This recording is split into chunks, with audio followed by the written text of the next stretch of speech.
दुख आउ सुख मुद्रार दुई पार्श्व परी एक आम समस्ते जानीचे किंतु कहीं के जानी दुख आसिले आम बहुत जल्दी भांगी पड़ू। मु भी एमती आगुरी थी। मते समस्ते पचारती भगवान एते आध्यात्मिक तू कहीं गलु, तू कौन माताजी हो गलु ना सेमिति किछि भी नाही। मु खाली तांको शरण रे तांकोरी ही अधीन रे जीवाकू चाहूतिली, तांको सबु किछि समर्पित कर देबाकू चाहूतिली। आ जो दिनटो मु तांको पाखरे सबु किछि समर्पित कर देछि ना, सेई दिनटो मते दुख एमिति नुह जे मो जीवन रे भगवान को पाखरे जदि आपण समर्पित कर देबे निजकू, ता माने नुह जे भगवान आपण को दुख देबेनी, खाली सुख ही दे चलथिबे ना। आपण को अधिक दुख देबे ना आपण को अधिक सुख देबे, किंतु एतिकी आपण जानि जिबे से जो धैर्यर सीमा ना जोटा आपण पाखरे आगुरु नथिला, जेतरा आपण पूरा पूरी आध्यात्मिक जीवन बंचिबे ना, तांको शरण रे सबु किछि सरेंडर कर देबे, से धैर्यटा आपण पाखरे बहुत अधिक आसी जिवो। दुखटा ना आपण को एमिति लागिवो, आपण भाबिबो हां दुख तो अछि, ता पई भी आपण भगवान को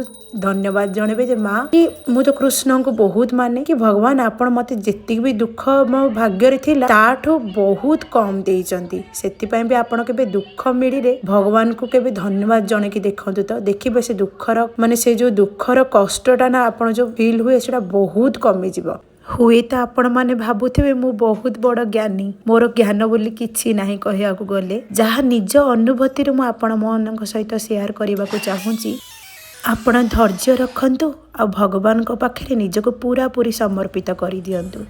आज थिला मार्गशीर मासर पंचम पाली, माँ को विदाय दबार तो जमा भी इच्छा नता, किंतु माँ एठी भी आमको गोटे शिक्षा देकी जाए जे से जेमिति खुशी नहीं कि आइथिला सेमिति आमको दुख दे ए वर्ष छाड़ी की जाउची, आर वर्ष से पुणी आसीबो। सुख दुख ना एमिति चलीथिबो। रहिली। जय जगन्नाथ। वीडियो भल लागिले लाइक शेयर और कमेंट करिवे। जय माँ लक्ष्मी।